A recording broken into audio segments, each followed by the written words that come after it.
Está en el aire Juan Manuel Cao. A fondo. El régimen de La Habana se halla en estado de negación con relación a las protestas, repitiendo la teoría de que fueron fabricadas desde el exterior y negándose a admitir la naturaleza política de muchas de las consignas coreadas por los manifestantes. Un sistema que desde los años 60 impuso en escuelas y trabajos la obligación de hacerse la autocrítica, ¿recuerdan? Pues ha resultado ser el menos autocrítico de los gobiernos, al punto de que nunca admiten una culpa y se las achacan todas siempre a factores ajenos. Veamos qué ha pasado precisamente en las últimas 24 horas y qué podría pasar mañana. Muy buenas noches y bienvenidos a Fondo.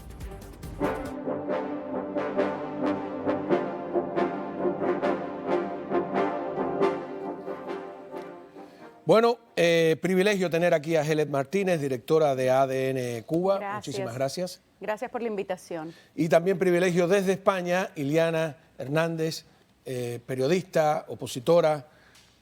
Muchas gracias por estar también, Iliana, con nosotros. A ti, Cao, un placer y un saludo a Helen y a todo el equipo. Un placer estar por aquí. Un abrazo grande, Iliana. Qué placer compartir este espacio contigo. Esta madrugada hubo nuevamente, disculpen, protestas y eso es importante. En medio de la oscuridad había militares, no policías, con cascos, con boinas negras. Escuchemos un poco del sonido. A ver.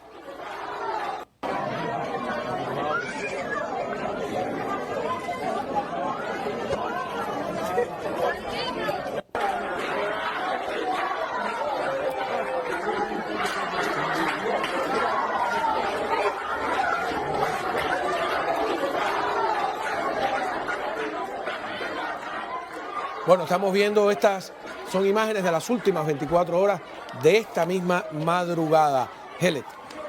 Bueno, yo realmente creo que todos debemos rescatar la valentía de ese pueblo que en estas circunstancias represivas tan grandes que se vive en Cuba, están saliendo a protestar. Creo que es importante hablar, Cao, en este contexto donde estamos viendo los boinas negras, la policía, la represión. Había un señor ahí con casco, un militar. Sí, hay... Esta no es la policía regular, ¿eh? Exacto, hay muchos artistas que se han unido a hacer precisamente debido a esta represión que estamos viendo y que, bueno, la venimos viendo desde el 11 de julio. Se han unido a alzar la voz para pedir y hacer un llamado a los militares, a la policía, a no reprimir y a unirse, porque al final esa policía que está ahí y muchos de esos militares tienen las mismas necesidades, sufren y padecen de los mismos males y las mismas carencias, las mismas faltas de libertades que ese pueblo. Entonces, creo que ese ha sido un mensaje importante que los artistas y los activistas han comenzado a tratar de amplificar en este contexto, y es hacer ese llamado a esas personas que están ahí también, que pues se harán de los oídos sordos, pero uno nunca sabe quién puede escuchar y quién puede también estar en esa, tener una madre, a sus hijos, personas pasando las mismas necesidades que ese pueblo. Y ese tema de la violencia es importante porque vimos a varias de las manifestaciones pidiéndole a las autoridades que no usaran la violencia. Otro detalle nuevo en relación al 11 de julio, y Iliana me va a decir si estoy en lo cierto o es que me faltó información, es la utilización del himno de Bayamo, de la bayamesa, de nuestro himno nacional, precisamente porque las manifestaciones empezaron en Bayamo. En boca de los manifestantes eso tiene una fuerte carga simbólica, como si hubieran liberado al himno de esa prisión en que estaba sometido, porque este es un gobierno que ha encerrado los valores nacionales dentro de las estrechas paredes de su ideología. No sé cómo lo ve Iliana Hernández. Sí, eso es las consecuencias del trabajo que estamos haciendo todos los cubanos en todas las partes del mundo, ¿no? Darle a entender a los que están en la isla que Cuba nos pertenece a todos, que tenemos derecho a participar en la vida política de nuestro país, que no es una finca del grupito de mafiosos que la ha secuestrado. Y yo creo que ha calado ese pensamiento, ese amor a Martí, al himno nacional, a la bandera, y a nuestro símbolo moderno de patria y vida, que se ha mezclado junto con el himno nacional, junto con el grito de libertad. y el cubano está sintiendo que es parte del país, que ya no quiere esa más dictadura, y yo me siento totalmente orgullosa de ver cómo están saliendo a las calles jóvenes, los que quedan allí, que no pueden salir de Cuba, no quieren seguir viviendo en esa miseria y están en las calles. Yo llevo desde el domingo que no duermo, duermo 4 o 5 horas pendiente a todo lo que está pasando en Cuba. Y, sí. No, quería preguntarle a Liliana, Cao, si me permites, porque no? Liliana, por supuesto, tú fuiste protagonista de muchas de estas protestas en Cuba, en un contexto en el que incluso era difícil que las personas salieran. Eran ustedes los activistas, muchas mujeres como tú, Omara, que entonces salían, las reprimían. La efervescencia que estamos viendo ahora ya del pueblo, incluso que no es liderada no hay un líder político a lo mejor, muchas personas están presas actualmente.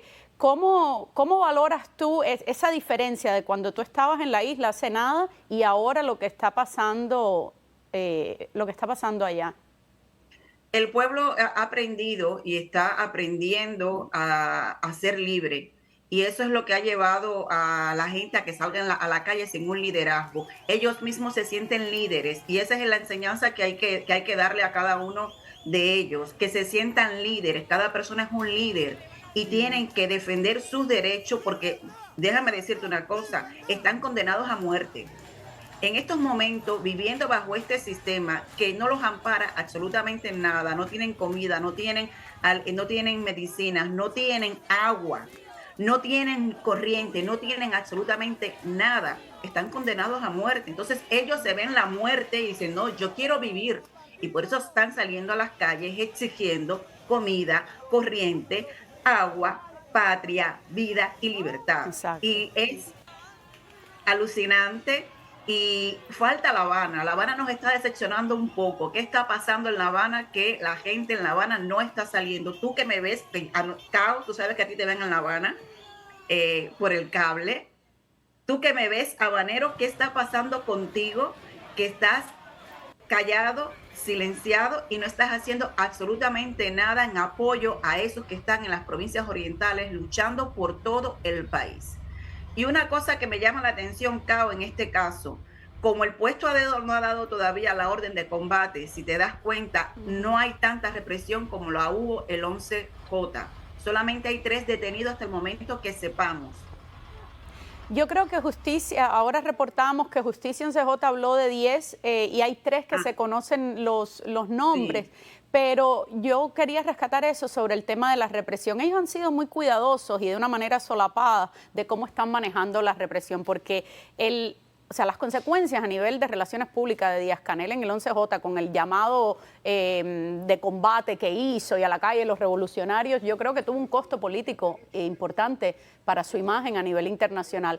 Entonces han sido mucho más cuidadosos de cómo manejar el discurso público. Ayer yo monitoreaba, por ejemplo, los troles estos que ellos tienen en X, que se ha convertido en un caldo de cultivo para los troles de la dictadura cubana y otros proxies que tienen en América Latina.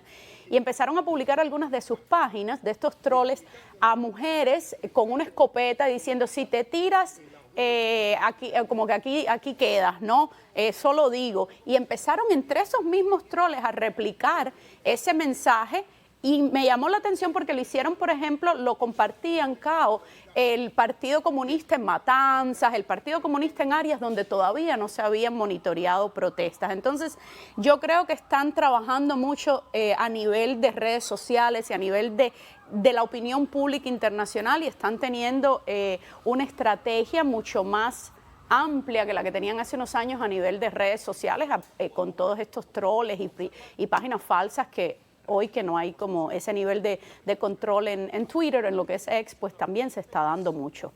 Ustedes son más jóvenes, pero bueno, fíjate si eso lleva tiempo, que cuando yo nací ellos ya estaban en el poder, ¿no? Y ya estoy en edad de retiro. Es una cosa tremenda.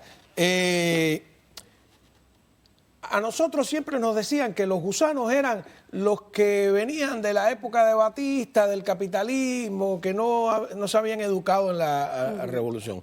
Pero el castrismo lleva 65 años en el poder. Quiere decir que todo el que tenga menos de 65 años nació después de ese accidente histórico. Por lo tanto, todos esos manifestantes son el hombre nuevo, todos. Tiene que ser alguien de más de 65 años de edad, incluso alguien que tenga 75 años de edad solo tenía 10 cuando llegaron el 1 de enero del 59. No tienen justificación. Me llama la atención también algo que vi en las manifestaciones, me parece que son las de esta madrugada, el sentido del humor. ¿Te acuerdas Iliana, aquellas mujeres que cuando Díaz-Canel se apareció en un pueblo remoto dijeron me erizo? ¡Ay, me erizo! Pues había unos manifestantes gritando me erizo, me erizo. Sí. Vamos, escuchen bien, a ver.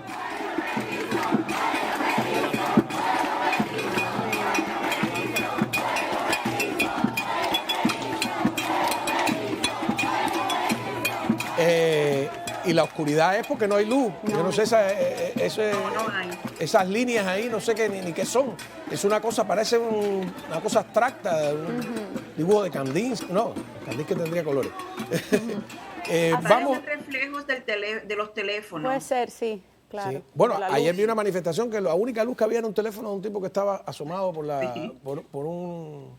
una ventana. Han sido muy metódicos en reducir el acceso a Internet, en cortar. Además, no hay luz. Veíamos aquellas imágenes de las personas del partido diciéndole, le hemos explicado los problemas que tenemos de abastecimiento en la televisión, y la gente diciéndole, pero ¿qué televisión si no tenemos luz para verlo? Sí. Bueno, véanlo en redes sociales. Señora, no tenemos ni teléfonos. Es un nivel de pobreza que está pasando el pueblo cubano que yo siento que está llegando a un límite que ya no pueden aguantar más. ¿Cuál es el fondo? Es la pregunta, porque llevan años tocando fondo. ¿Cuándo